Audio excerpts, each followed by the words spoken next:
Hare Krishna. We welcome all the devotees who have joined this Krishna Katha series.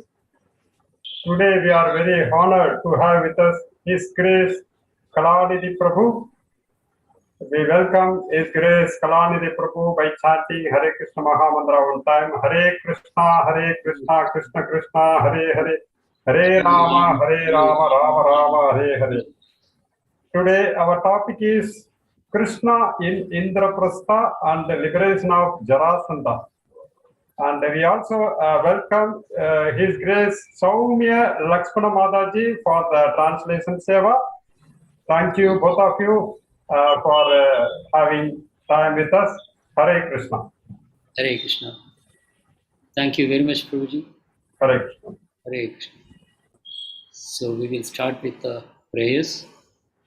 Om Ajnanatimmirandasya Jnananjana Shalakaya Chakshurunmilitam Yena Tasmai Shri Gurave Namaha Shri Chaitanya Manobhishtam Stapitam Yena Bhutale Swayam Rupa Gadamayyam Dadati Swapadandikam He Krishna Karuna Sindho Dinabandho Jagatpate Gopesa Gopika Kanta Shri Radha Kanta Namostute Tapta Kanchana Gaurangi Radhe Vrindavaneshwari Vrishabhanusute Devi Pranamami Haripriye Jai Shri Krishna Chaitanya Prabhu Nityananda Shri Advaita Gadadhar Shri Vasadi Gaura Bhakta Vrinda Namo Om Vishnupadaya Krishna Prashtaya Bhutale Srimate Bhakti Vedanta Swamin Niti Namine Namaste Saraswate Deve Gauravani Pracharine Nirvisesha Sunyavadi Paschatya Deshatarine Hare Krishna, Krishna Krishna, Hare Hare, Hare Rama, Rama Rama, Hare Hare.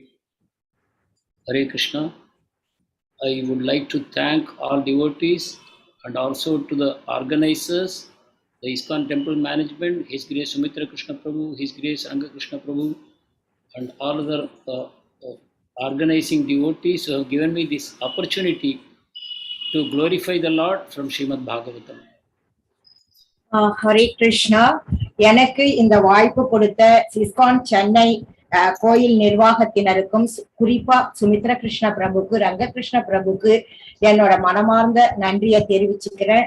Hare Krishna. This is actually an opportunity given to me for purifying myself by glorifying the Lord, but at the same time, if I can also give some pleasure to the listening devotees, I would consider it as a great honor to me. So நான் எனக்கு இந்த வாய்ப்பு கொடுத்தத நான் மிக சிறந்த பாக்கியமா நினைக்கிறேன். ஏன்னா பகவானினுடைய புகழை பத்தி பேசுறதுனால நான் தூய்மை அடைவேன். அது மட்டும் இல்லாம இத கேட்டுக்கிட்டு இருக்கக்கூடிய எல்லா பக்தர்களுக்கும் இது உபயோகமா இருக்கும் அப்படின்னு நான் நம்புறேன். So I can share something. Is it possible? Can you see, Mataji? Yes, Prabhuji, I can see. Thank you. Hare Krishna. So, today we are going to be talking about two chapters from the Krishna book. The 71st and 72nd chapter, Lord Krishna in Indra Prashtha city and the liberation of King Jarasandha. இன்னைக்கு நாம இரண்டு தலைப்புகள் கிருஷ்ணா புக்ல இருந்து பார்க்க போறோம். ஒண்ணு கிருஷ்ணர் இந்திர பிரஸ்த நகர்ல இருக்கிறது, அது 71வது அத்தியாயம்.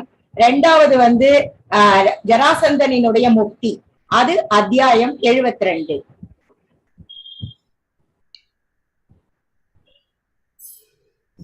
So இதுல first I will give a small background to this. In the previous chapter, we were talking about Krishna consulting Uddhava. முன்னாடி அத்தியாயத்துல பார்த்தோம்னா கிருஷ்ணர் உத்தவரோட ஆலோசனை செய்ததை பத்தி கொடுத்திருக்கு. Krishna was actually sitting in the Dwarka assembly along with the king Ugrasena. கிருஷ்ணர் துவாரகை சபையில உக்ரசேனரோட இருக்கார். At that time, one messenger walked in and he made a very sincere prayer to Krishna.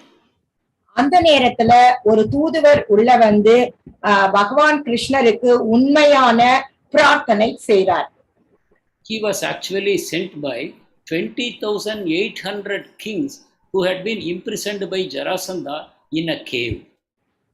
அவர் வந்து எங்க இருந்து வந்தாருன்னா ஜராசந்தனால சிறை பிடிக்கப்பட்ட 20,800 அரசர்களுடைய செய்தியை எடுத்துட்டு அதை பத்தி சொல்றதுக்காக வந்திருந்தார். So his prayer was that these kings have been imprisoned in the cave and they have been suffering for a long time, and Jarasandha's plan was probably to kill them in that cave only. So அந்த தூதுவர் என்ன சொன்னாருன்னா, ஜராசந்தர் வந்து இவங்களெல்லாம் வந்து சிறைப்பிடித்து வச்சிருக்காரு, ரொம்ப நாளா அவங்க சிறையில ரொம்ப கஷ்டப்படுறாங்க. ஜராசந்தனுடைய திட்டம் என்னன்னா இந்த அரசர்களை எல்லாம் கொன்றுடணும் அப்படின்றதுதான். Actually, earlier when Lord Krishna was in Mathura, Jarasandha had made 18 expeditions on Mathura to destroy.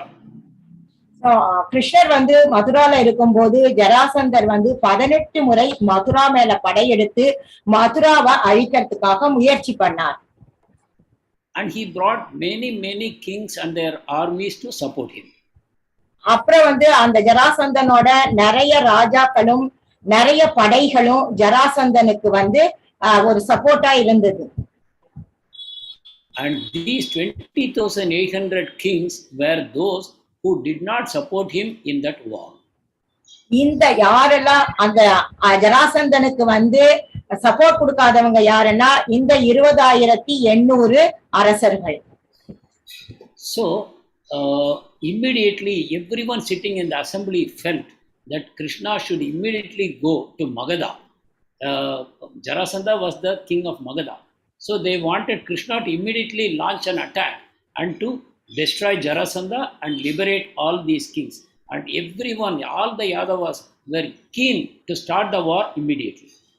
So அந்த அரசவையில் இருந்தவங்க எல்லாம் என்ன நினைச்சாங்கன்னா, உடனடியாக கிருஷ்ணர் ஜராசந்தனுடைய நாட்டின் மேல படையெடுத்து போய் ஜராசந்தனை அழிச்சிடணும். யாதவர்கள் எல்லாமே ரொம்ப ஆவலா போர் செய்யறதுக்கு காத்துட்டு இருந்தாங்க. At the same time, suddenly one more person entered that assembly, and that was none other than Narada Muni.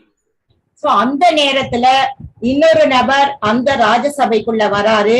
அவர் வேறு யாரும் இல்ல, மாமுனிவர் நாரதர். So after extending all kinds of courtesies and respects and worship to Narada Muni, Lord Krishna inquired from him, what is the message from Hastinapur? So முறைப்படி என்ன மாதிரி மரியாதை பண்ணணுமோ அதெல்லாம் கிருஷ்ணர் நாரதருக்கு செய்யறாரு. அதுக்கப்புறம் ஹஸ்தினாபுரத்துல இருந்து ஏதாவது செய்தி இருக்கா அப்படின்னு சொல்லிட்டு நாரதரை வந்து கேட்கிறாரு கிருஷ்ணர். So at that time the Pandavas were having a small kingdom in Kandavavana that was converted into Indra Prashtha. So the Lord Krishna, they are actually his cousin brothers, but more than that, the Pandavas are the pure devotees of Lord Krishna. So Krishna immediately asked Narada, what is the news from Indra Prashtha? So ஏன் கிருஷ்ணர் கேட்டாருன்னா, அந்த நேரத்துல அந்த காண்டவவனம் அப்படின்ற இடத்த வந்து இந்திரபிரஸ்தமா பாண்டவர்கள் மாத்தின்னு இருந்தாங்க. அதுவும் இல்லாம அவங்க வந்து கிருஷ்ணரினுடைய சொந்தக்காரங்க. அதனால வந்து கிருஷ்ணர் வந்து அவங்க கிட்ட இருந்து ஏதாவது செய்தி இருக்கா அப்படின்னு வந்து கேட்டார். So immediately Narada Muni said, yes, Yudhishthir wants to perform the Rajasuya Yajna and he wants your help in executing that yajna. உடனடியா வந்து நாரதர் என்ன சொன்னார்னா, ஆமா, யுதிஷ்டிர மகாராஜ் வந்து ராஜசூய யாகம் பண்ணணும்னு ரொம்ப ஆசைப்படுறாரு. அந்த யாகம் வெற்றிகரமா நடக்கிறதுக்கு உங்களுடைய உதவி தேவை அப்படின்னு சொன்னார் அப்படின்னு சொல்றார். So you see, immediately there is a dilemma in front of Lord Krishna. So கிருஷ்ணருக்கு வந்து ஒரு குழப்பம் உடனடியா. So whether he should go to save the kings from Jarasandha or he should go to Indra Prashtha to execute the Rajasuya Yajna. So அந்த குழப்பம் என்னன்னா, உடனடியா போய் அந்த சிறைப்படுத்தப்பட்ட அரசர்களை விடுவிக்கிறதா இல்ல இந்திரபிரசத்துக்கு போய் ராஜசூரிய யாகத்தை வந்து செய்யறதா அப்படின்றதுதான். So now I will try to discuss these two chapters. This is the background.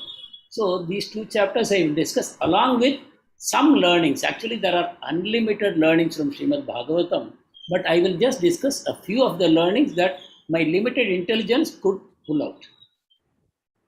இதுதான் இந்த 2 அத்தியாயங்களுக்கான அடிப்படையான கருத்து.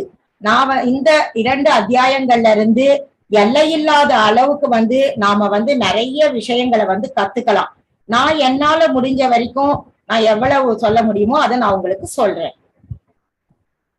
So what immediately everyone in the Sabha is thinking, Krishna should go to Jarasandha, to Magadha kingdom, and Rajasuya Yajna can wait. எல்லாருமே அரசவையில இருந்தவங்க எல்லாம் என்ன நினைக்கிறாங்கன்னா, உடனடியா கிருஷ்ணர் மகத நாட்டுக்கு போகணும், அங்க போய் சிறைப்படுத்தப்பட்ட அரசர்களை விடுவிக்கணும், அதுக்கப்புறம் கூட ராஜசூரிய யஜ்ஞம் பண்ணிக்கலாம் அப்படின்னு நினைக்கிறாங்க. Krishna is the Antaryami in everyone's heart. He knew what they were thinking. So Krishna, what he did, immediately he looked at Uddhava and asked him, please Uddhava, you are my greatest advisor. I want your advice. கிருஷ்ணர் ஆத்மராமா, அவருக்கு நம்ம எல்லாருடைய மனசுலயும் என்ன நினைக்கிறோம் அப்படின்றது நல்லாவே தெரியும். இருந்தாலும் கிருஷ்ணர் உத்தவரை பார்த்துட்டு, நீதான் என்னோட ஆலோசகர், அதனால நீ என்ன சொல்ற அப்படின்னு சொல்லிட்டு உத்தவரை பார்த்து கேட்கிறார். So here we understand that Supreme Lord is a person. See, this is the greatest gift that the ISKCON mission and Srila Prabhupada have given us. ஆக்சுவலா கிருஷ்ணர் ஒரு நபரா இங்க இருக்காரு, பிரபுபாதர் அப்புறம் இஸ்கான் நமக்கு கிருஷ்ணரை கொடுத்திருக்காங்க. Otherwise the whole world is thinking God is some cosmic power, or he is a formless, nameless, qualityless, something, the backdrop of everything, like that the whole world is thinking, and most of the teachers, the gurus of the world, they all have this opinion. இந்த உலகத்துல இருக்கிறவங்க எல்லாரும் பெரிய ஆச்சாரியார்கள், நிறைந்த கற்றறிந்தவர்கள், இவங்கெல்லாம் என்ன நினைக்கிறாங்கன்னா, பகவான் இந்த பிரபஞ்சத்தினுடைய அதிபதி, அவர்தான் எல்லாமே அப்படின்னு எல்லாருமே நினைச்சுட்டு இருக்காங்க. But they have a wrong understanding that God has no form, no qualities, no powers, nothing. He is simply a background. That's what they think. So அவங்க கிட்ட ஒரு தவறுதலான எண்ணம் இருக்குது. பகவானுக்கு உருவம் கிடையாது, அவருக்கு ரூபம் கிடையாது, அவர் ஜஸ்ட் ஒரு பேக்ரவுண்ட் அப்படின்னு அவர் ஒரு பின்னணி தான், இந்த பிரபஞ்சத்தினுடைய பின்னணி அப்படின்னு நினைக்கிறாங்க.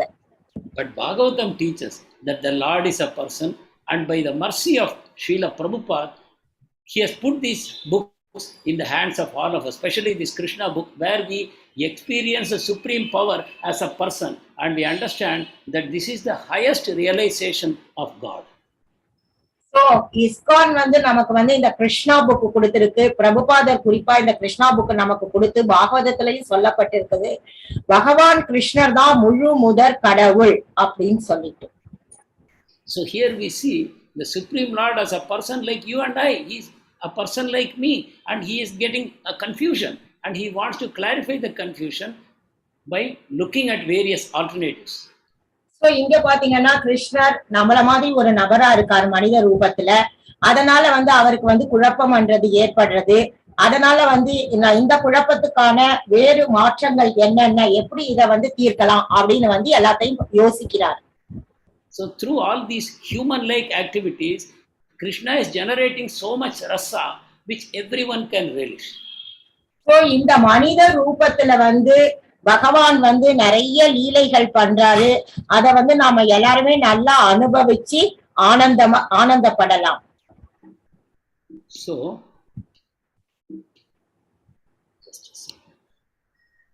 So what he does, the Lord, when he has a confusion, he consults his pure devotee. In this case, Uddhava is such a pure devotee that Krishna says, you are more precious to me, more dear to me than myself. கிருஷ்ணர் இந்த மாதிரி குழப்பத்துல இருக்கும் பொழுது தன்னுடைய தூய பக்தர் உத்தவர் அவரை பார்த்து சொல்றாரு, நீ எனக்கு ரொம்ப ரொம்ப முக்கியம், எனக்கு இந்த மாதிரி குழப்பத்துல இருக்கும் போது நீதான் இதுக்கான தீர்வை சொல்லணும், ஏன்னா நீதான் என்னுடைய மிக சிறந்த தூய பக்தர் அப்படின்னு சொல்றார். So what we should understand, this is a place where rasa is being exchanged between the Lord and his pure devotee. இங்க நாம என்ன பாக்குறோம்னா, அந்த ரச பரிமாற்றம் நடக்கிறது, அன்பு பரிமாற்றம் பகவானுக்கும் அவருடைய பக்தருக்கு இடையில நடக்கக்கூடிய அன்பு பரிமாற்றத்தை நாம பார்க்கலாம். So when Krishna is asking Uddhava knows that Krishna is the Supreme Lord and he knows everything, but still he is giving a service to me that I should advise him on a problem, on a tricky situation. இங்க உத்தவர் வந்து என்ன நினைக்கிறாரு, கிருஷ்ணர் தான் வந்து முழு முதற் கடவுள், அவருக்கு எல்லாமே தெரியும்.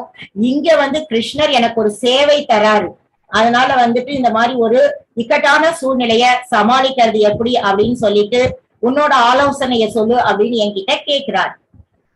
So what Uddhava does? He takes the seva seriously. He uses his intelligence to the fullest ability and he tries to give advice to Krishna. So உத்தவர் வந்து இத மிக சிறந்த சேவையா ஏத்துக்கிறாரு. அதை நல்லா யூஸ் பண்ணி மிக சிறந்த வழியில வந்து கிருஷ்ணருக்கு வந்து ஒரு தீர்வை கொடுக்கணும் அப்படின்னு உத்தவர் நினைக்கிறார். At the same time, he knows the Lord does not need him, but the Lord is still giving him an opportunity for service. உத்தவருக்கு நல்லாவே தெரியும் பகவானுக்கு வந்து அவர் தேவையில்லை அப்படின்றது நல்லாவே தெரியும். இருந்தா கூட பகவான் வந்து உத்தவருக்கு ஒரு சேவை கொடுத்திருக்கார். So this is the mood of a devotee, that he always knows the Lord is supreme, he is in need of nothing, he has got everything, but still he wants to accept service from a devotee by way of exchanging love. So இது வந்துதான் வந்து ஒரு பக்தரினுடைய மனப்பான்மை. பக்தருக்கு நல்லாவே தெரியும் பகவான் தான் வந்து முழுமுதற் கடவுள் அப்படின்னு சொல்லிட்டு, இருந்தா கூட பகவான் ஒரு சேவையை கொடுத்து ஒரு பக்தனோட வந்து அன்பு பரிமாற்றம் செய்ய ஆசைப்படுறார் அப்படின்றது பக்தர்களுக்கு நல்லாவே தெரியும். So here Uddhava is not becoming proud. He is not thinking, oh see, there are so many learned people in this assembly, but only Krishna is turning towards me. Look at all these people, they are not so intelligent and I am very dear to Krishna and he thinks I am very smart. He is not becoming proud. So உத்தவருக்கு பாத்தீங்கன்னா கொஞ்சம் கூட கர்வம் அப்படின்றதே கிடையாது. இங்க நிறைய பேர் இந்த ராஜசபையில கூடி இருக்காங்க, என்னை விட புத்திசாலிங்க எல்லாம் இருக்காங்க, இருந்தாலும் கிருஷ்ணர் என்ன தேர்ந்தெடுத்து என்கிட்ட இந்த சேவையை கொடுக்கிறாரு அப்படின்ற கர்வம் கொஞ்சம் கூட உத்தவருக்கு கிடையாது. So a devotee should always try to cultivate this kind of mentality if we have to make progress. That is, when a service comes, we should take it very seriously, but at the same time, we should not think, oh, I am the best person, that's why this service has been given to me. We should never allow that pride to enter. So எப்பயுமே பக்தர்கள் தனக்கு ஒரு சேவை கிடைக்கும் போது கர்வத்தோட இல்லாம இந்த சேவையை வந்து எப்படி சீரும் சிறப்புமா நல்லா செய்யறது அப்படின்னு செய்யணும். So a few other lessons from this part of Krishna consulting Uddhava. What Uddhava is advising to Krishna is, Krishna, you should go to Indra Prashtha and help our Yudhishthira Maharaj to perform the Rajasuya. இங்கே வந்துட்டு சில பாடங்கள் நம்ம இதுல இருந்து கத்துக்கிறோம். இங்க உத்தவர் வந்து கிருஷ்ணருக்கு வந்து என்ன சொல்றாருன்னா, நீங்க வந்து இந்திரபிரஸ்தத்துக்கு போய் யுதிஷ்டிர மகாராஜருக்கு ராஜசூய யாகத்தை செய்யறதுக்கு உதவி செய்யணும் அப்படின்னு சொல்றாரு. And everyone is shocked. They are thinking, oh, what kind of advice is this? எல்லாருக்கும் ஒரே அதிர்ச்சி, என்ன கிருஷ்ணர் இந்த மாதிரி ஒரு உத்தவர் இந்த மாதிரி ஒரு இது ஆலோசனை சொல்றாரு அப்படின்னு. But then Uddhava explains that Yudhishthira Maharaj wants to perform this Rajasuya Yajna so that he will be recognized as the greatest in the whole universe. So உத்தவர் வந்து இதுக்கான விளக்கத்தை கொடுக்கிறாரு. யுதிஷ்டிர மகாராஜர் இந்த ராஜசூய யஜ்ஞத்தை செய்யணும்னு நினைக்கிறாரு, அப்பதான் இந்த மொத்த பிரபஞ்சத்திலையும் மிக சிறந்த சக்கரவர்த்தியாக பேரும் புகழோட அவர் திகழ முடியும். Yeah, sorry, one small correction. This was said by Narada Muni. Okay, I'm sorry. வந்து இத வந்து நாரத முனிவர் சொல்றார். Narada Muni is explaining, so Rajasuya Yajna is the greatest yajna, and if somebody performs that, he is recognized as the greatest in the whole universe. ராஜசூரிய யாகம் அப்படின்றது வந்து யாகங்களுக்கெல்லாம் தலைவர், அது தலைமையான யாகம்.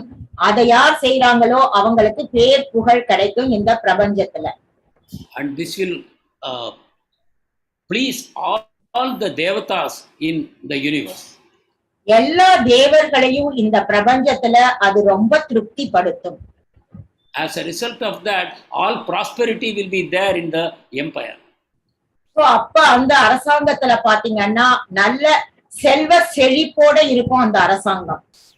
But he knows that without Krishna's help he cannot do that. அவருக்கு நல்லாவே தெரியும் கிருஷ்ணரோட உதவி இல்லாம வெற்றிகரமா இந்த ராஜசூய யஜ்ஞத்தை பண்ண முடியாதுன்னு. So he is requesting Krishna to come. அதனாலதான் கிருஷ்ணர் வரணும்னு வேண்டுகோள் விடுறார்.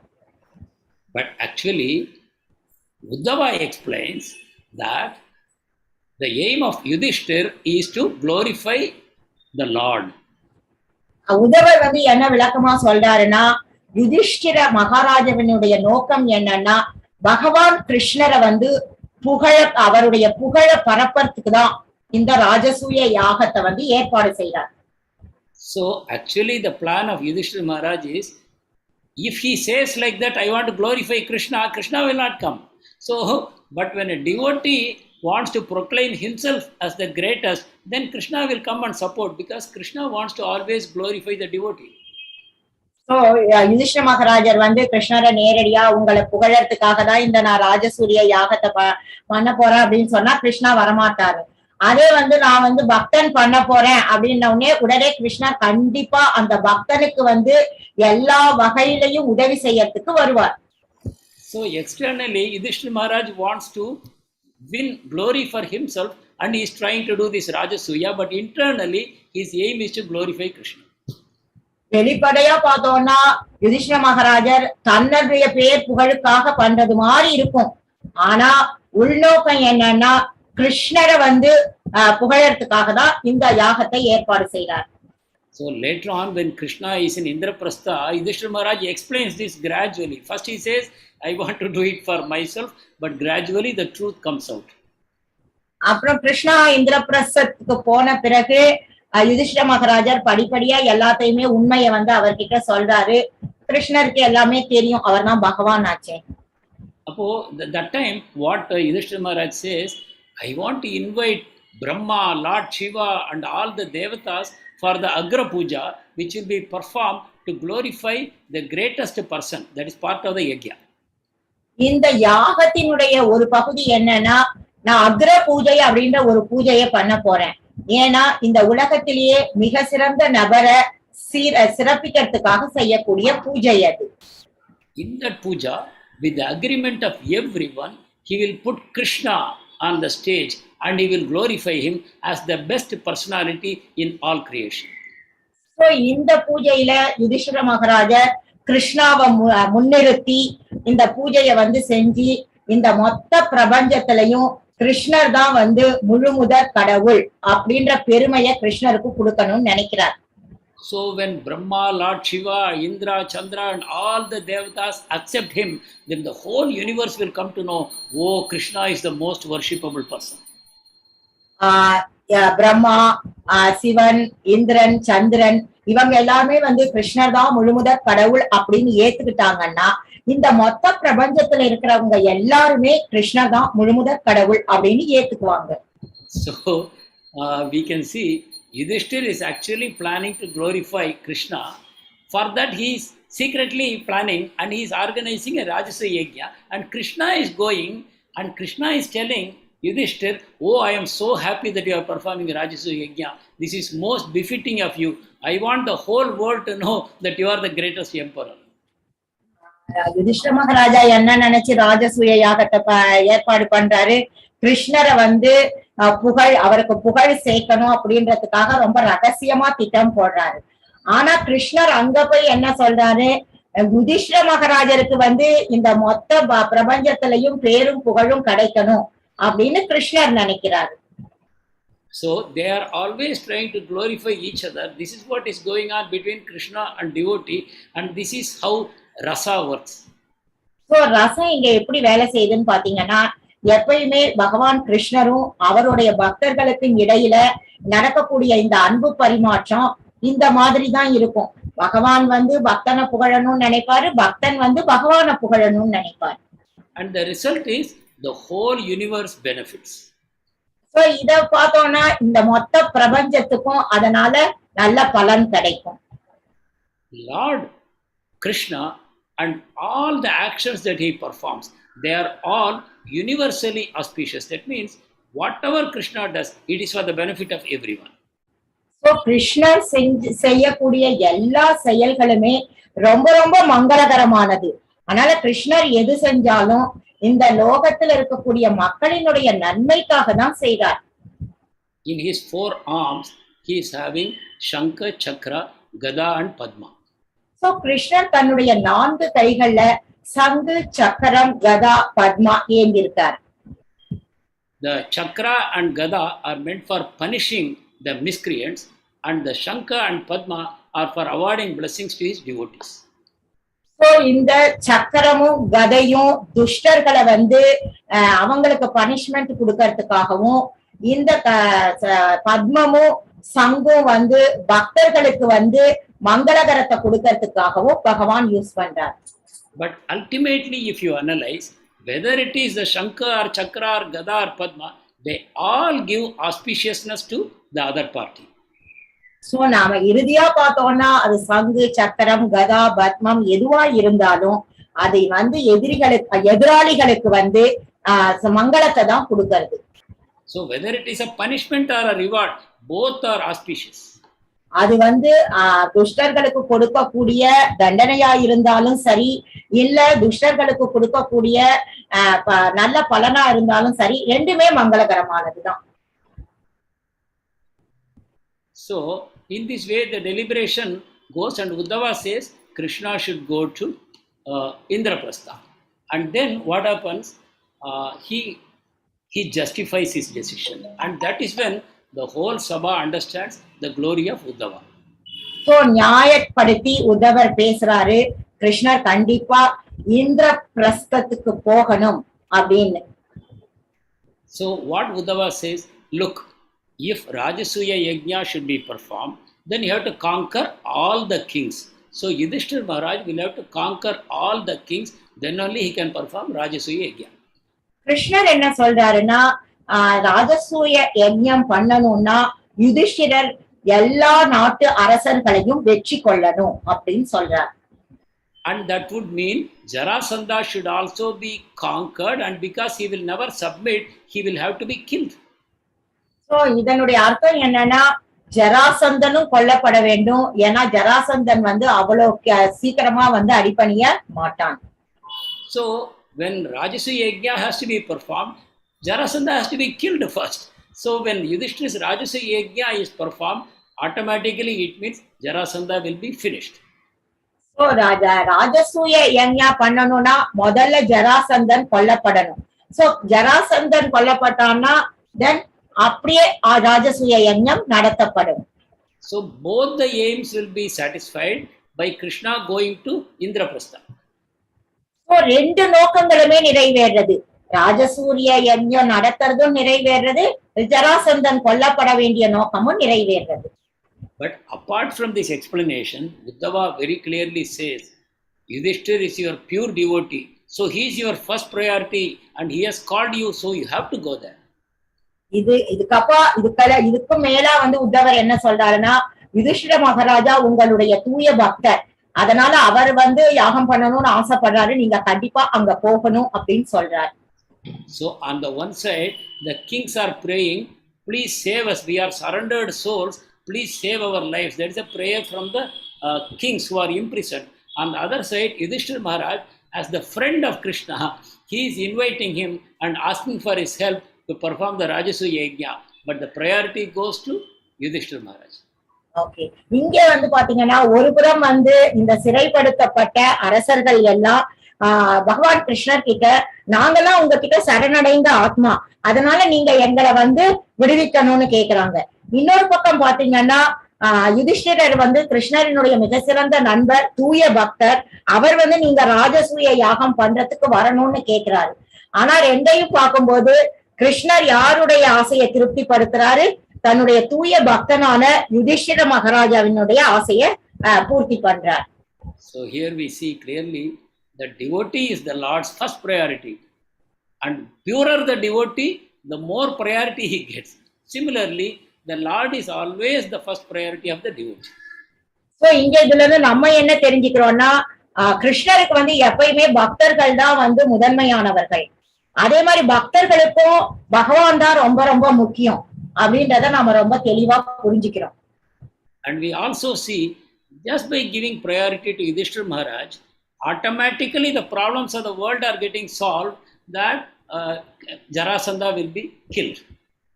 சோ யுதிஷ்டிர மகாராஜருக்கு வந்து முக்கியத்துவம் கொடுக்கறதுனால இந்த உலகத்துல இருக்கக்கூடிய எல்லா பிரச்சனைகளும் வந்து தானாவே நிறைவேறிடும். அதனால வந்து ஜராசந்தனையும் கொன்னுடலாம். Another point is, even though the Lord is equal to all, samoham sarva bhuteshu name dveshyo astina priyaha, Bhagavan says all are equal to me, but still ye bhajanti tu mam bhaktya mai te teshu chapyaham. Those who are very much inclined to the Lord is specially inclined to them, and this is not a contradiction. பகவத்கீதையில சொன்ன மாதிரி சமூகம் சர்வ பூதேஷு அப்படின்னு சொல்லிட்டு பகவான் பாத்தீங்கன்னா எல்லாருக்குமே சமமானவரா தான் இருக்காரு. அதுலயும் குறிப்பா யாரு வந்து ரொம்ப பகவான் மேல வந்து பக்தி வச்சிருக்காங்களோ அவங்களுக்கு வந்து விசேஷ கருணை பகவான் காமிப்பார். So we should not see that as a contradiction. How is it you are saying Krishna is equal to everyone, but he is specially inclined to devotees? You will say it is a contradiction, but it is not a contradiction. நீங்க வந்து இதை ஒரு முரண்பாடா பார்க்க கூடாது. நீங்க தான் சொல்றீங்க முதல்ல கிருஷ்ணர் எல்லாருக்கும் சமமானவர்னு, அடுத்தது சொல்றீங்க கிருஷ்ணர் தூய பக்தர்களுக்கு விசேஷ கருணை காமிப்பார் அப்படின்னு. ஆனா இதெல்லாம் வந்து முரண்பாடு கிடையாது.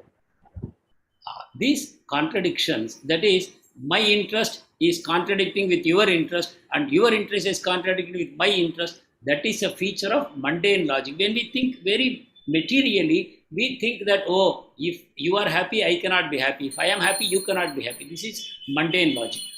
இந்த ஜட உலகத்துலதான் இதை வந்து என்னோட அபிப்பிராயம், உன்னோட அபிப்பிராயம், என்னோட விருப்பம், உன்னோட விருப்பம், இதெல்லாம் ஒண்ணுக்கு ஒண்ணு முரண்பாடா இருக்கும் ஜட உலகத்துல.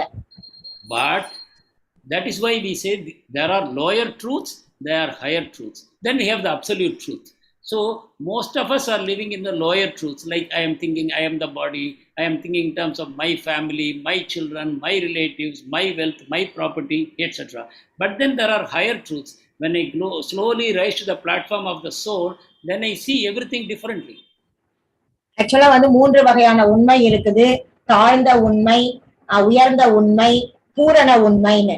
சோ தாழ்ந்த உண்மையை நினைக்கிறவங்க என்ன நினைக்கிறாங்கன்னா, நான் இந்த சரீரம் அப்படின்ற அந்த ஒரு எண்ணத்துல இருக்காங்க. அப்புறம் படிப்படியா முன்னேறி உயர்ந்த உண்மைக்கு வராங்க. ஆனா இறுதியா வந்து அவங்க பூரண உண்மையையும் தெரிஞ்சுக்கிறாங்க. So when we rise to the level of spiritual perspective, when we start thinking everything from a spiritual angle, then there will be no conflict at all. நம்ம எல்லாத்தையுமே ஆன்மீக கண்ணோட்டத்தோட பார்த்தோம்னா எந்த விதமான முரண்பாடுகளும் இருக்கவே இருக்காது. And that we see from how Uddhava is advising Krishna, we see that actually there is no conflict. So இங்க உத்தவர் எப்படி கிருஷ்ணருக்கு வந்து ஆலோசனை சொல்றார், அதுல இருந்து நாம தெரிஞ்சுக்கலாம் இங்க வந்து இந்த முரண்பாடு அப்படின்றதே கிடையாது அப்படின்னு.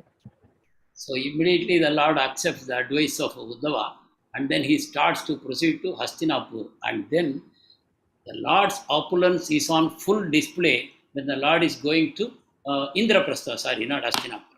Yeah. So உத்தவரினுடைய வேண்டுகோளை ஏத்துக்கிட்டு கிருஷ்ணர் வந்து ஹஸ்தினாபுரத்துக்கு போறாரு. அங்க வந்து பகவான் தன்னுடைய எல்லா ஐஸ்வர்யங்களையும் வெளிப்படுத்துறார். The Lord is going on his chariot in front and is followed by his 16,108 queens on their palanquins, and then behind them there are soldiers, the infantry, the cavalry, the elephants, the chariots. So many people are following them. பகவான் கிருஷ்ணர் முதல்ல ரதத்துல போறாரு. அவருக்கு பின்னாடி அவருடைய 16,108 மனைவிகளும் அவங்க வந்து பல்லக்குல போறாங்க. அதுக்கு பின்னாடி குதிரைப்படை, காலாட்படை, யானைப்படை, இந்த மாதிரி எல்லா படைகளும் தொடர்ந்து போறது. Apart from this, not only the 16,108 queens and their sons, each of them had 100 sons. All of them are also going in the procession. 16,108 ராணிகள் மட்டும் இல்ல, அவங்க ஒவ்வொருத்தருக்கும் 100 மகன்கள் இருக்காங்க. அவங்க எல்லாமும் வந்து அந்த பெரிய ஊர்வலத்துல போறாங்க. And then the whole army is going, so that their families are also going with them. எல்லா ஆர்மி எல்லா ராணுவ வீரர்கள், அந்த அரசாங்கத்துல இருக்கிற படை வீரர்கள் எல்லாம் போறாங்க. அவங்க மட்டும் இல்லாம அவங்க குடும்பத்தை சேர்ந்தவங்க எல்லாருமே போறாங்க அந்த ஊர்வலத்துல. And then those who are serving them, they are also following them. They are riding on camels, they are riding on bullock carts, they are riding on mules, like that. There's a huge ocean-like procession is going. பெரிய மகா சமுத்திரம் மாதிரி பெரிய ஊர்வலம் போறது. அவங்களுக்கு சேவை செய்யறவங்க சில பேர் ஒட்டகத்து மேல, சில பேர் வந்து யானை மேல, அந்த மாதிரி வந்து எல்லாருமே போறாங்க. பெரிய ஊர்வலமா, பிரம்மாண்டமான ஊர்வலமா. And this is starting from Dwarka, and Dwarka, it's an island. From there they are going all the way to Indra Prashtha. On the way they are crossing mountains, forests, valleys, farming lands, mines, so many things they are crossing, and they are going. இந்த ஊர்வலம் எப்படி போறதுன்னா, துவாரகால start பண்ணி இந்திர பிரஸ்தத்துக்கு போறது. அப்படி போகும்போது துவாரகா வந்து ஒரு தீவு, வழியில மலைகள், காடுகள் எல்லாத்தையும் கடந்து போறது. அவ்வளவு சிறப்பா வந்து இங்க இருந்து அங்க போறது இந்த ஊர்வலம். So it's a massive display of the Lord's opulence. Who can imagine that he is going, his wives are going, his sons are going, his whole army is going, their families are going, their servants are going. Such a huge procession is going. இது பாத்தீங்கன்னா ஒரு பிரம்மாண்டமான ஒரு ஊர்வலம். யாருமே நினைச்சு கூட பார்க்க முடியாத அளவுக்கு பகவான் போறார், அவருடைய மனைவிகள் போறாங்க, அவங்களுடைய ஒவ்வொருத்தருடைய குழந்தைங்க 100 பேர் போறாங்க, எல்லா படை வீரர்கள் போறாங்க, அப்புறம் வந்து அவங்களுடைய குடும்பம் போறாங்க, அவங்களுக்கு சேவை செய்யறவங்க போறாங்க. சோ ஊர்வலமே ரொம்ப ரொம்ப பிரம்மாண்டமா இருக்குது.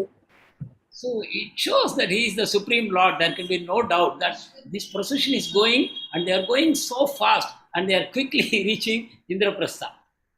So இதுல நமக்கு கொஞ்சம் கூட சந்தேகமே வேணாம், கிருஷ்ணர் தான் முழுமுதற் கடவுள் அப்படின்றது ரொம்ப தெளிவாவே தெரியுது. சோ இந்த ஊர்வலம் வந்து இந்திர பிரஸ்தத்தை போய் அடையுது. And there, once Lord Krishna reaches, and the message is there with Yudhishthira Maharaj that Lord Krishna is coming. So he is preparing to meet the Lord, and the moment he knows the Lord has come, his hair is standing on end, his eyes are pouring profuse tears, and his body is trembling, his voice is not coming. So many transformations are happening on Yudhishthira Maharaj. யுதிஷ்ட மகாராஜருக்கு வந்து பகவான் கிருஷ்ணர் இந்திர பிரஸ்தத்துக்கு வந்துட்டார் அப்படின்ற செய்தி கேட்ட உடனே அவர் அரண்மனையில இருந்து வெளியில ஓடி வரார் கிருஷ்ணரை வரவேற்கிறதுக்கு. அப்ப வந்து அவர் அப்படியே அவருடைய உடம்புல மயிர் பூச்செறியறது, உடலெல்லாம் நடுங்குது, அப்படியே தொண்டை வந்து அப்படியே அடைச்சிக்குது. அந்த மாதிரி வந்து என்ன ஒரு ரொம்ப எக்ஸ்டசில வந்து அவர் இருக்கார். So again rasa is coming out. Here we will see the different kinds of relationships that people have with Krishna, and different kinds of rasa they experience by thinking of Krishna, seeing Krishna, talking to Krishna. We are going to experience a whole lot of things, and that is there in this chapter. Very detailed description. இங்க பாத்தீங்கன்னா எல்லா விதமான ரசங்களும் வந்து இங்க வெளிப்படுத்தப்படுகிறது.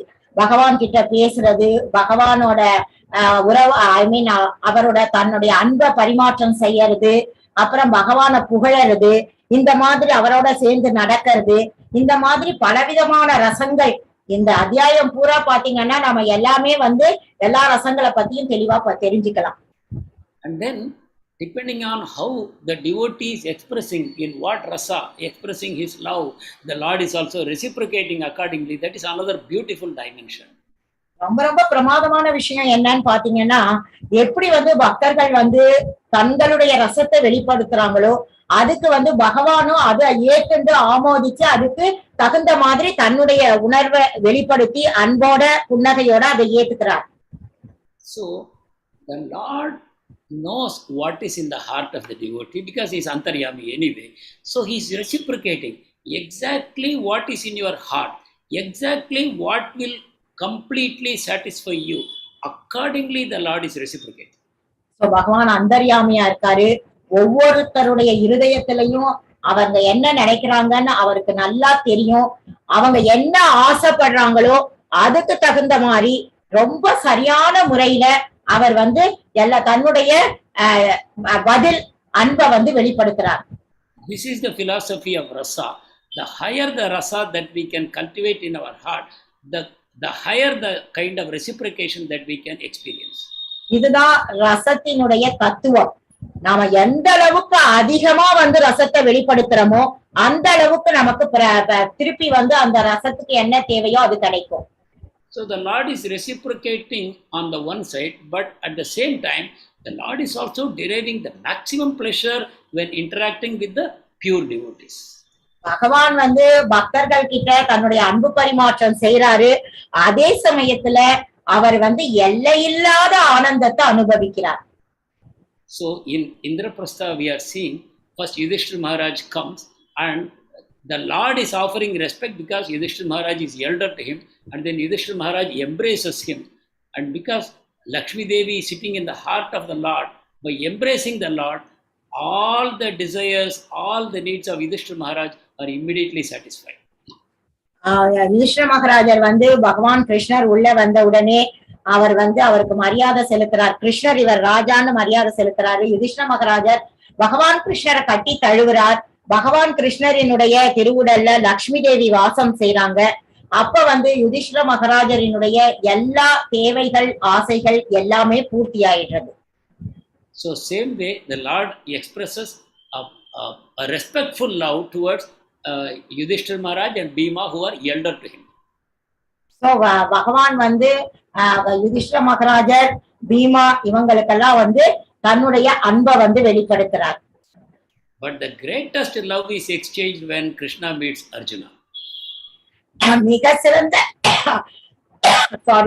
மிகச்சிறந்த அன்பு பரிமாற்றம் எப்ப நடக்குதுன்னு பாத்தீங்கன்னா அர்ஜுனனை பார்த்த உடனே அர்ஜுனனுக்கும் கிருஷ்ணருக்கும் இடையில தான் பிரம்மாண்டமான அன்பு பரிமாற்றம் நடக்கிறது.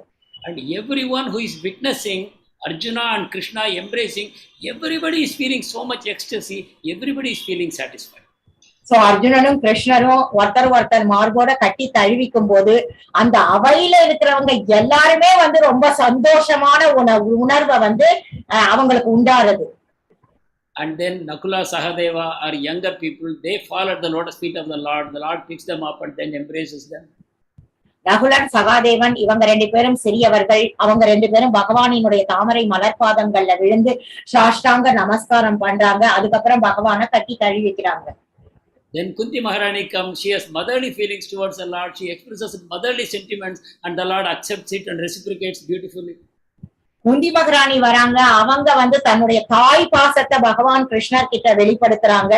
அதே மாதிரி வந்து பகவானும் வந்து அவங்களுடைய அந்த தாய் பாசம் அன்பை ஏத்துக்கிறாரு.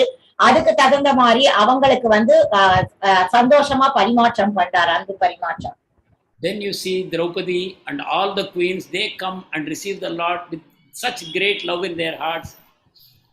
அப்புறம் பாத்தீங்கன்னா திரௌபதி மத்த ராணிகள்லாம் வராங்க. அவங்க எல்லாமும் பகவானுக்கு வந்து தங்களுடைய மரியாதை கலந்த அன்பை வந்து தெரிவிக்கிறாங்க. Then all the ladies in the palace, all the ladies who are in Indra Prashtha, they are all trying to get the best possible position to look at the Lord, and they capture the Lord through their eyes and they embrace him in their hearts. அந்த அவங்க மட்டும் கிடையாது, அந்த அரண்மனையில இருக்கிற எல்லா பெண்களும் கிருஷ்ணரை வந்து பார்த்து கிருஷ்ணரை தன்னுடைய மனசால கட்டி தழுவிக்கிறாங்க. கிருஷ்ணருடைய கண்ணை பார்த்து அவர் வந்து கண்ணை பார்க்கணும், அந்த மாதிரி ஆவல்ல எல்லாருமே தன்னுடைய அன்பை வந்து வெளிப்படுத்துறாங்க. So here we see the extraordinary working of prema, which is the internal energy of the Lord. So இங்க வந்து நாம என்ன பாக்குறோம்னா பிரேமைய பாக்குறோம், அன்பை பாக்குறோம். அதுதான் வந்து பகவானினுடைய மிக சிறந்த சக்தி. So then Yudhishthira Maharaj, as I already explained, he explained why he wants to perform Rajasuya Yajna. He makes it appear as though he is greedy to become the emperor of the whole world and everybody should acknowledge. Yudhishthira மகாராஜர் தன்னுடைய மனசுல இருக்கிற ஆசையை வந்து கிருஷ்ணர் கிட்ட வெளிப்படுத்துறாரு. இவர் இந்த ராஜசூய யாகத்தை பண்ணணும், இந்த சக்கரவர்த்திகளுக்கெல்லாம் சிறந்த சக்கரவர்த்தியா விளங்கணும் அப்படின்றத வெளிப்படுத்துறார். So we can see this is a greedy desire, but the devotee is expressing that to the Lord. இது பெரிய பேராசை இருந்தா கூட வந்து பக்தர்கள் வந்து பகவான் கிட்ட தன்னுடைய பேராசையை வெளிப்படுத்துறாங்க. So a common man will think, oh, what kind of a devotee is he? He is having all these desires. Why does Krishna give him some special treatment? He is like us. He wants to have the whole world under him. சாதாரண மக்கள் பார்த்தா என்ன நினைப்பாங்கன்னா, என்ன யுதிஷ்டிர மகாராஜர் இந்த மாதிரி ஒரு பேராசை படுறாரு, ஏன் கிருஷ்ணர் அவருக்கு வந்து அவர் ஆசைப்படுறத கொடுக்கணும் அப்படி எல்லாம் நினைப்பாங்க. ஏன் கிருஷ்ணர் எல்லாரையும் தன்னுடைய கண்ட்ரோல்லையே வச்சுக்கலாம்னு. But devotees know that this desire has a hidden motive. Devotees, பக்தர்களுக்கு நல்லாவே தெரியும் அவங்களுடைய ஆசைக்கு பின்னாடி ஒரு மறைந்த ஒரு விஷயம் இருக்குன்னு. We see that in Goloka, or we see that in Vrindavan, when the gopis or the cowherd boys, they express to Krishna that they have some desire. We want to go to Thalavan, or the gopis express a desire that we want to have Raslila. We think that, oh, these people have got all these desires. நீங்க பாத்தீங்கன்னா விருந்தாவனத்துல கோபீஸ் இவங்க எல்லாம் என்ன பண்ணுவாங்கன்னா ஆசைப்படுவாங்க, கிருஷ்ணரோட தாளவனத்துல போய் நல்லா சந்தோஷமா இருக்கணும். கோபீஸ் என்ன நினைப்பாங்கன்னா கிருஷ்ணரோட ராசலீலை ஆடணும் அப்படின்னு நினைப்பாங்க. They express the desire like that to Krishna, and Krishna becomes so pleased. Oh, my devotee has this desire, let me fulfill it. அவங்களும் தங்களுடைய விருப்பத்தை கிருஷ்ணர் கிட்ட வந்து வெளிப்படுத்துவாங்க. உடனே கிருஷ்ணர் தன்னுடைய பக்தர்கள் வந்து ஆசைப்பட்டுட்டாங்க, அதனால அவங்களுடைய விருப்பத்தை வந்து கண்டிப்பா வந்து நிறைவேற்றணும் அப்படின்னு சொல்லிட்டு அவங்களுடைய ஆசையை நிறைவேற்றுவார். And by fulfilling those desires, Krishna derives so much happiness. So அந்த மாதிரி அவங்களுடைய பக்தர்களினுடைய ஆசையை வந்து கிருஷ்ணர் வந்து பூர்த்தி பண்ணும்போது கிருஷ்ணருக்கு வந்து எல்லையில்லாத ஆனந்தம் அவர் வந்து உணர்வார். And the devotees know that when the devotees' needs are satisfied, Krishna gets so much pleasure. So the devotees constantly they are creating more and more desires, so that Krishna will fulfill them and Krishna will become happy. So பக்தர்களை பாத்தீங்கன்னா அவங்க எப்பயுமே வந்து தங்க நிறைய ஆசைப்படுவாங்க.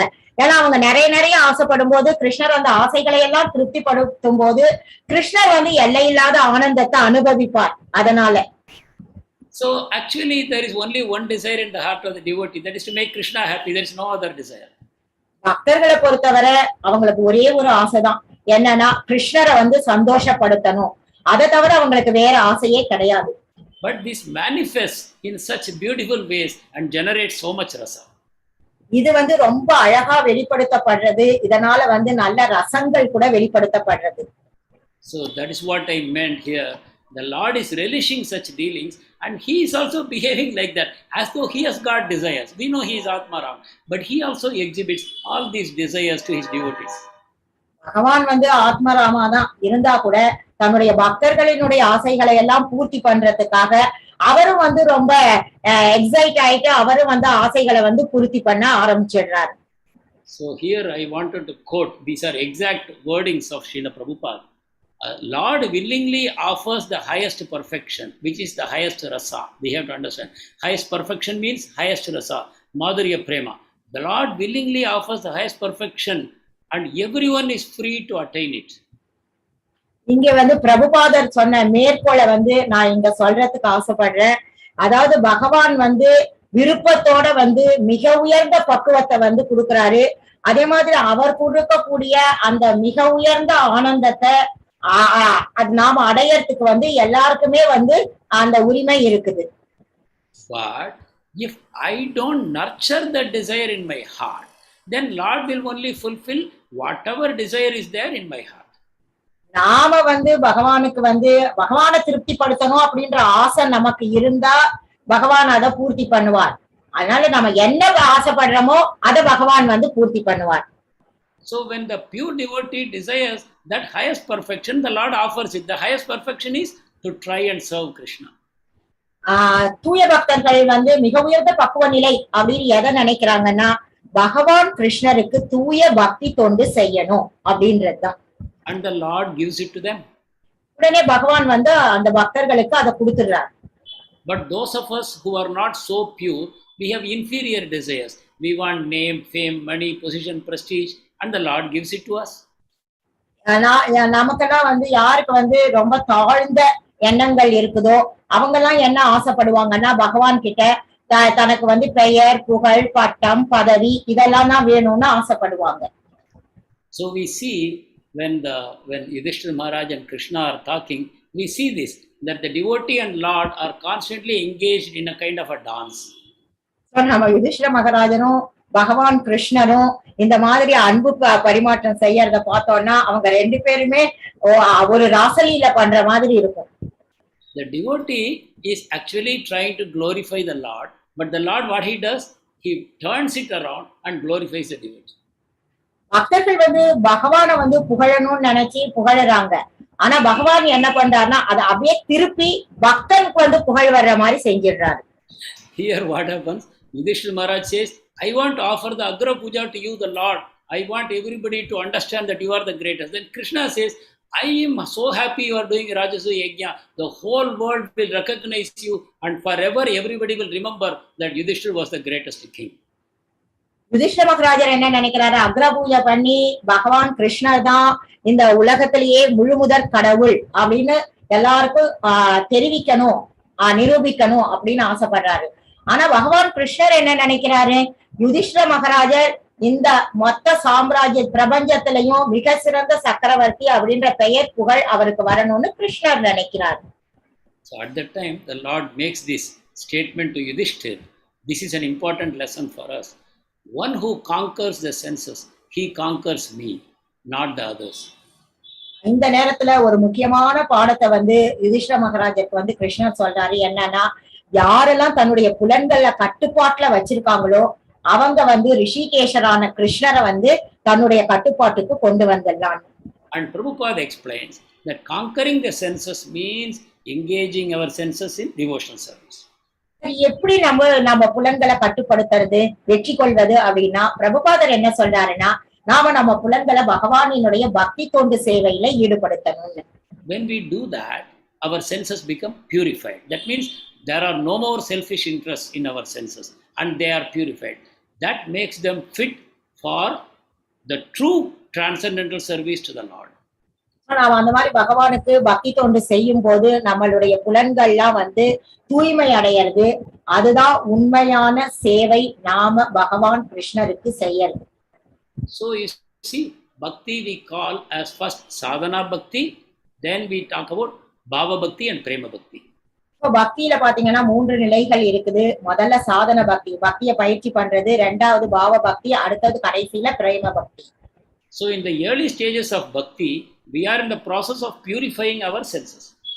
ஆரம்ப நிலையில நம்ம பக்தி பண்ணும்போது நாம நம்மளுடைய புலன்கள்ல தூய்மைப்படுத்துறதுக்காக பக்தி பண்றோம். But when we go to bhava and prema, our senses are pure, and at that time only the true devotional service happens. நாம வந்து பாவா மற்றும் பிரேம நிலைக்கு நாம போகும் பொழுது நம்மளுடைய புலன்கள்லாம் ரொம்ப தூய்மையான நிலையில இருக்குது. அப்பதான் உண்மையான பக்தி தொண்டு ஆரம்பமானது.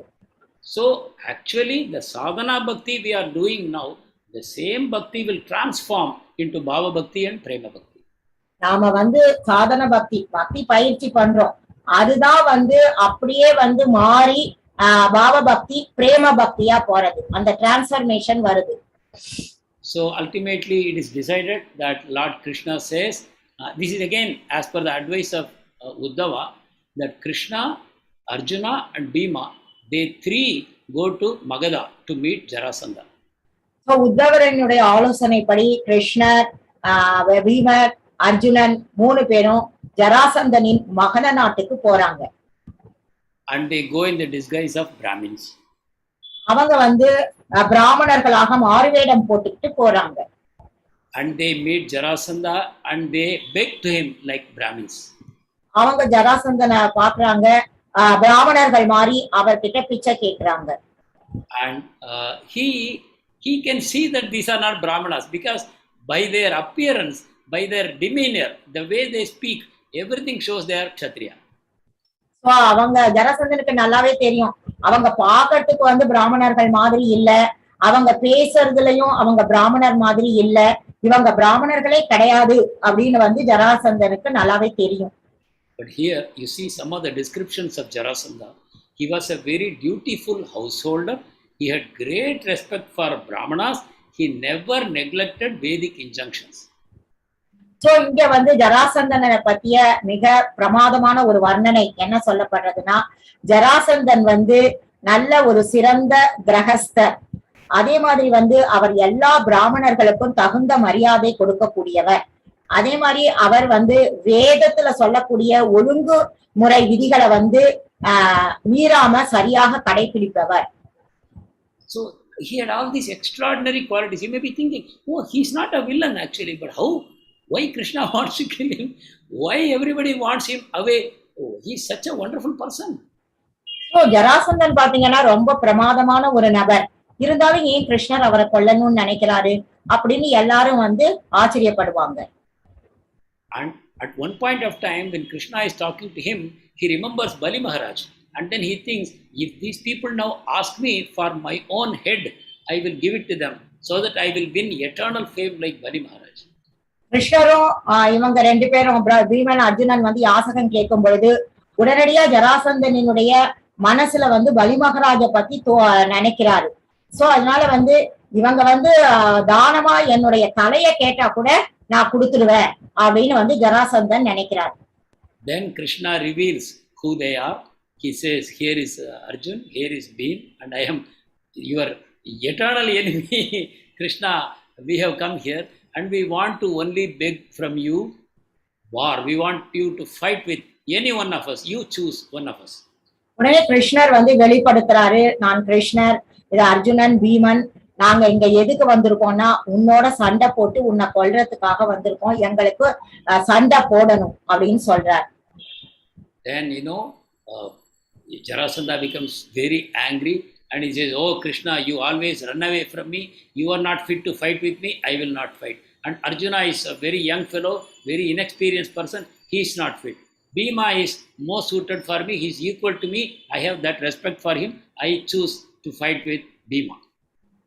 உடனே ஜராசந்தன் என்ன சொல்றாருன்னா, கிருஷ்ணா நீ என்ன பார்த்துட்டு கோய மாதிரி ஓடி போய்க்க, அதனால உன்னோட சண்டை போட நான் தயாரா இல்ல. அர்ஜுனன் வந்து என்னை விட ரொம்ப சிறிய பையன், அவன் கூட சண்டை போடவும் நான் தயாரா இல்ல. ஆனா பீமன் வந்து எனக்கு சமமா நல்ல பலசாலி, அதனால நான் பீமனோட மட்டும்தான் சண்டை போடுவேன் அப்படின்னு சொல்றார்.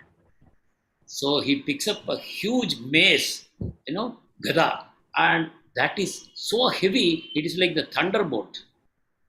ஒரு பெரிய இடி மாதிரி ஒரு பெரிய கதையை எடுத்துக்கிறாரு Jarasandhan. He gives one more gada to Bhima. இன்னொரு கதையை எடுத்து பீமனுக்கு கொடுக்கிறார். And they go out of the city and they start fighting. நகருக்கு வெளியில போய் அவங்க ரெண்டு பேரும் சண்டை போட ஆரம்பிச்சிட்டாங்க. Both Jarasandha and Bhima have 10,000 elephant strength.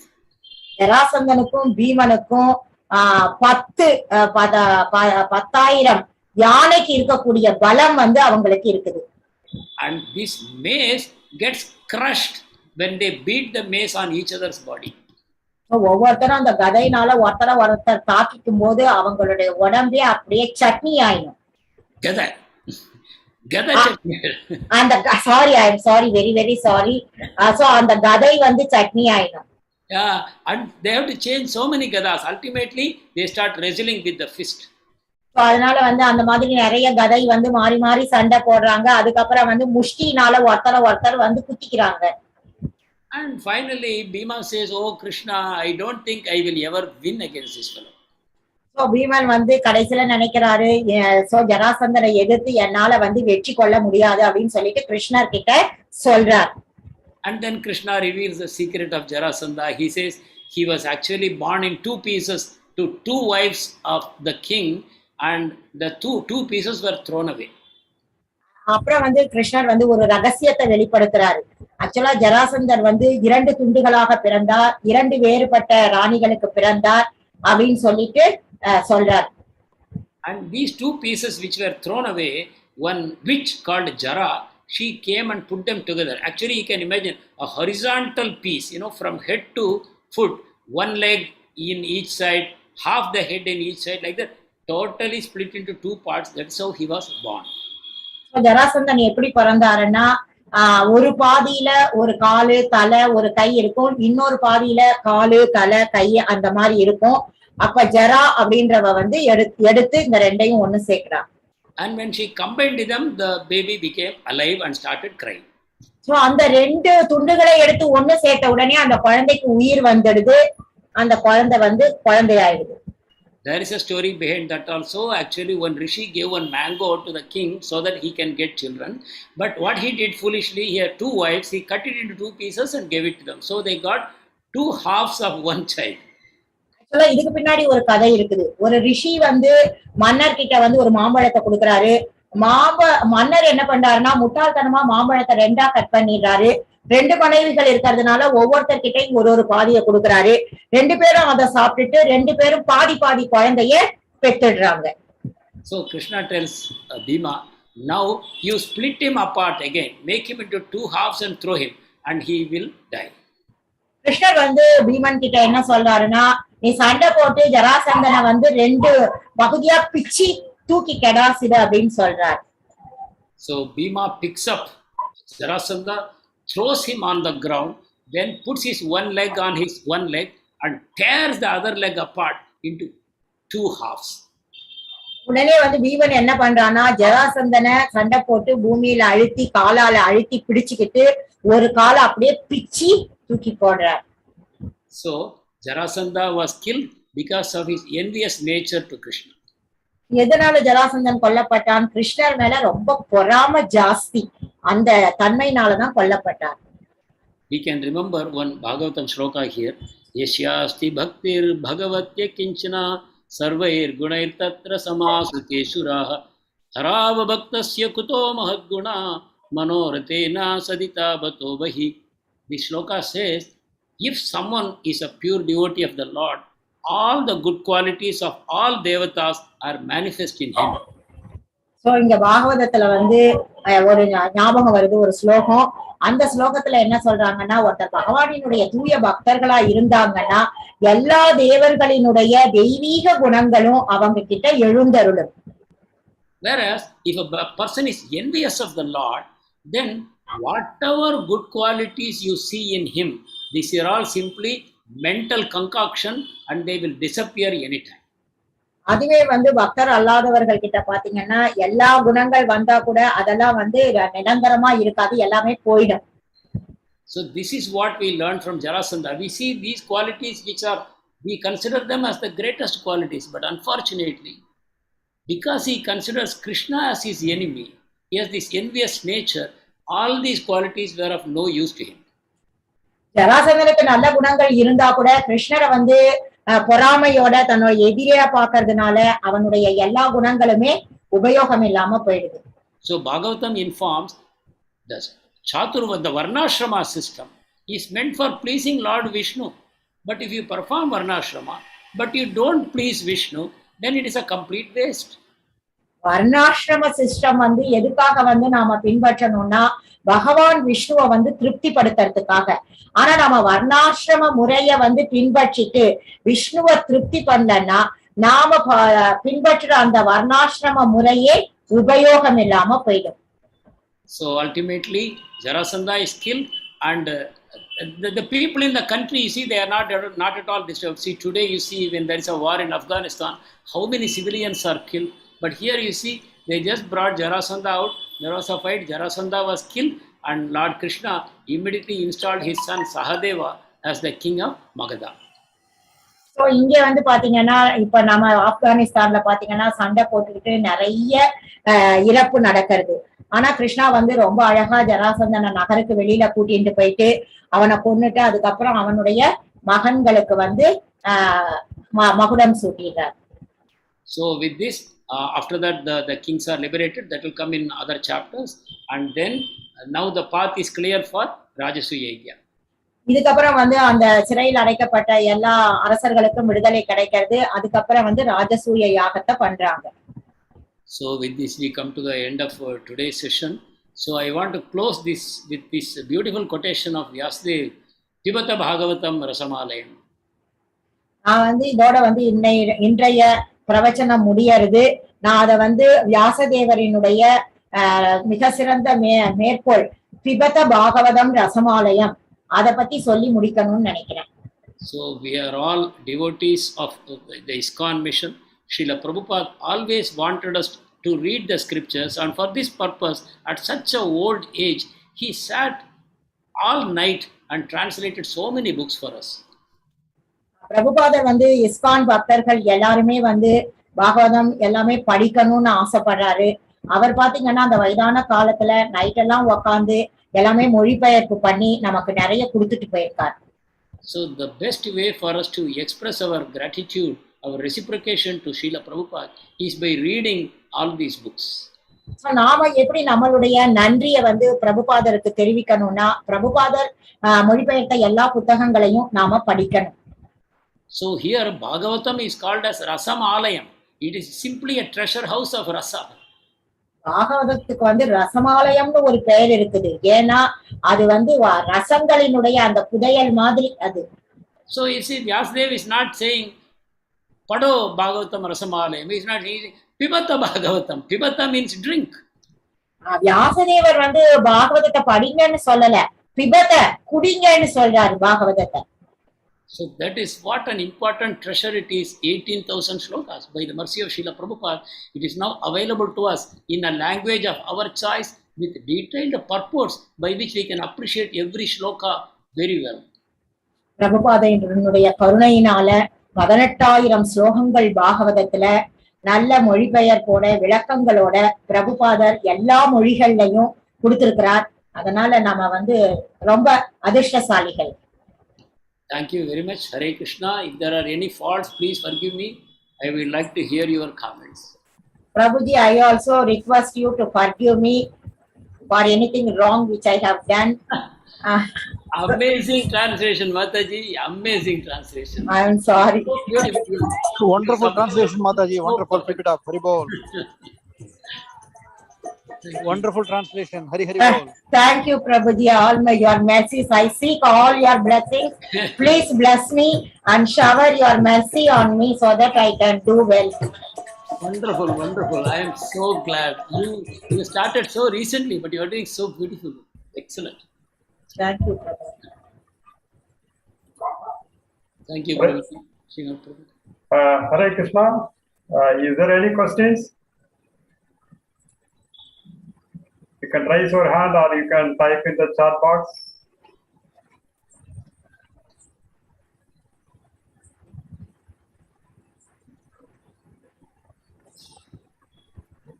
Okay, Prabhu, on behalf of audience, I wish to ask one question. Yes, Srinath Prabhu? Yes, Prabhu. Yeah. In case Murli is there, I have a few kirtaniyas at home. We are having a kirtan. I can continue for 5 minutes and then they can wind up. We have a few kirtaniyas come. Okay. I am just putting the kirtan on so that devotees can hear and then carry on because we are starting the holy name tomorrow. Yeah. Okay. Thank you.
Get down in the class.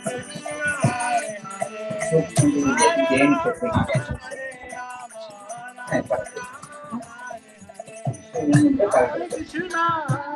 But one thing, the language is really slow.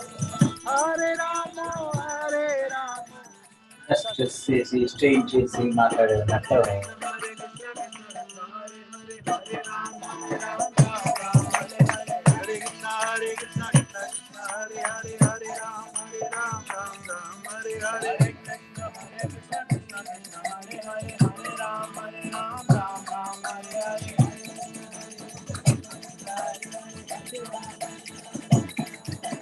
Hare Krishna, Krishna Krishna, Hare Hare, Hare Ram, Ram Ram, Hare Hare. Hare Krishna, Krishna Krishna, Hare Hare, Hare Ram, Ram Ram, Hare Hare. Hare Krishna, Krishna Krishna, Hare Hare, Hare Ram, Ram Ram, Hare Hare.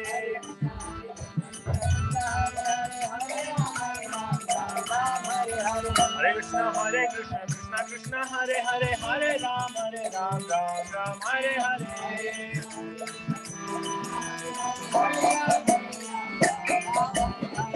Krishna, Krishna Krishna, Hare Hare, Hare Ram, Ram Hare Hare. Hare Krishna, Krishna Krishna, Hare Hare, Ram, Ram Hare Hare. Hare Krishna, Krishna Krishna, Hare Hare, Hare Ram, Ram Hare Krishna, Krishna Krishna, Hare Hare, Hare Ram, Ram Hare Hare. Hare Krishna, Krishna Krishna, Hare Hare, Hare Ram, Ram Hare Hare. Hare Krishna, Krishna Krishna, Hare Hare, Hare Rama,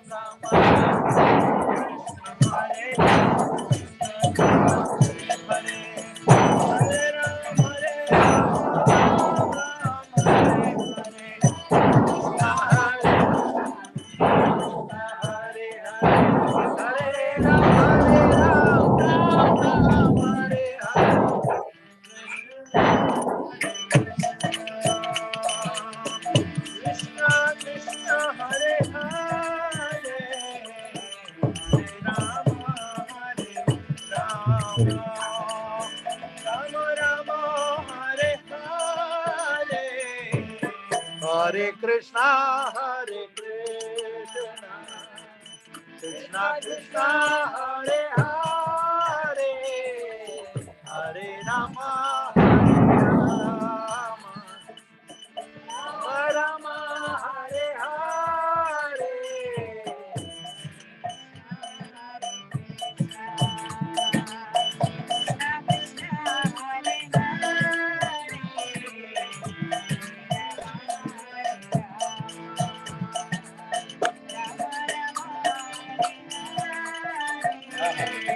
Hare Krishna, Krishna Krishna, Hare Hare, Hare Rama, Rama Rama, Hare Hare.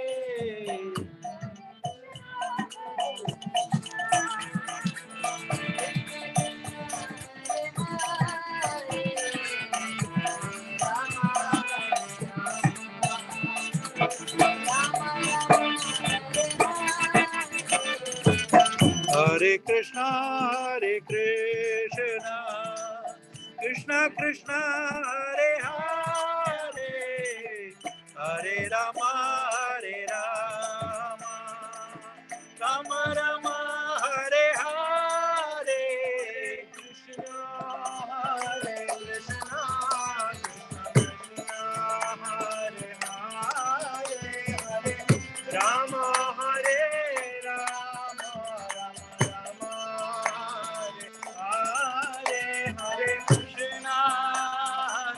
Krishna, Krishna Krishna, Hare Hare, Hare Rama,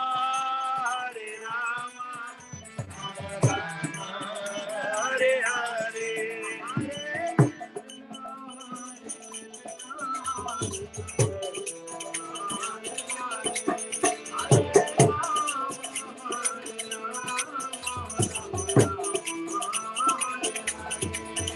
Hare Krishna,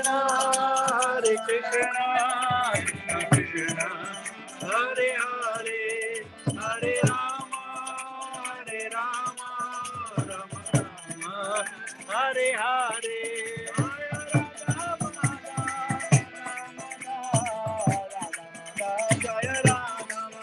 Jaya Radha Madhav, Radha Madhav, Radha Madhav, Jaya Radha Madhav, Radha Krishna, Radha Krishna, Radha Krishna, Radha Krishna, Radha Krishna, Radha Krishna, Radha Krishna, Radha Krishna.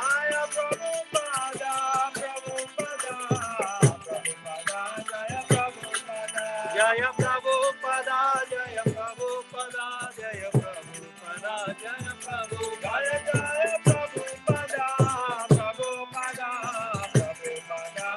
Prabhupada, Jaya Prabhupada, Jaya Prabhupada, Jaya Prabhupada, Jaya Prabhupada, Jaya Prabhupada.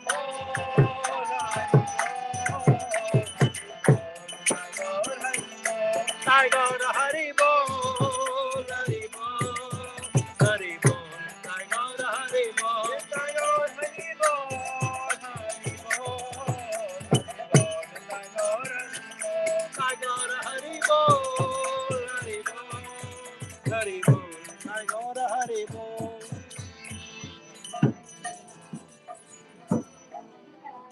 Hare Krishna, dear devotees, just for all your pleasure, a small kirtan. So I thought I will share it with you. Thank you. Thank you, Srinath Prabhu. Yes, thank you, Prabhu. Kalanidhi Prabhu. Yes, Prabhuji. Hari Bol. And just to quickly summarize few points in the today's class. When the devotees are confusing, at the time they have to consult with few devotees. And the Lord does not need anything. Still, He gives services to us for having exchange with us. The aim of devotees for conducting any activity, for example, Yudhishthira Maharaj is conducting Rajasuya Yajna, it is just to glorify the Supreme Lord. So the Lord's, the devotees, the first priority is always the Lord's desire. And there is in the activities of Krishna, there is no conflict. And by his action, everyone is satisfied. By his action, Yudhishthira Maharaj is satisfied, as well as all the kings who are captured by Jarasandha in his custody also satisfied. And the highest learning is, though Jarasandha have very good qualities, like he is not against Vedic injunction, he is giving charity to Brahmanas, and he is so many qualities, but still, because of one bad quality, like he have a envious nature, because of that, he is destroyed. So this is a very, very important lesson from this class. Thank you so much for sparing your valuable time with all of us. On behalf of Chennai, I wish to express gratitude for your sharing such amazing realization and past name of Lord Krishna in Indra Prashtha. We hope and pray that these wonderful lessons, instructive pastimes will help us for our spiritual advancement.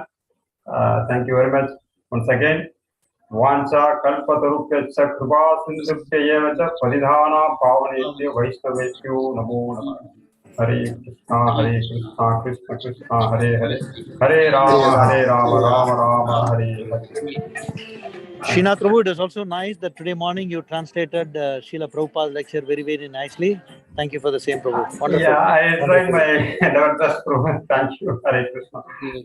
Prabhu, thank you, Prabhu. Thank you, Kalanidhi Prabhu. Thank you, Prabhuji. Hare Krishna. Thank you, Lakshmana Mataji, for your wonderful translation. Hare Krishna. Yes. Thank you, Prabhu. Thank you. Hare Krishna.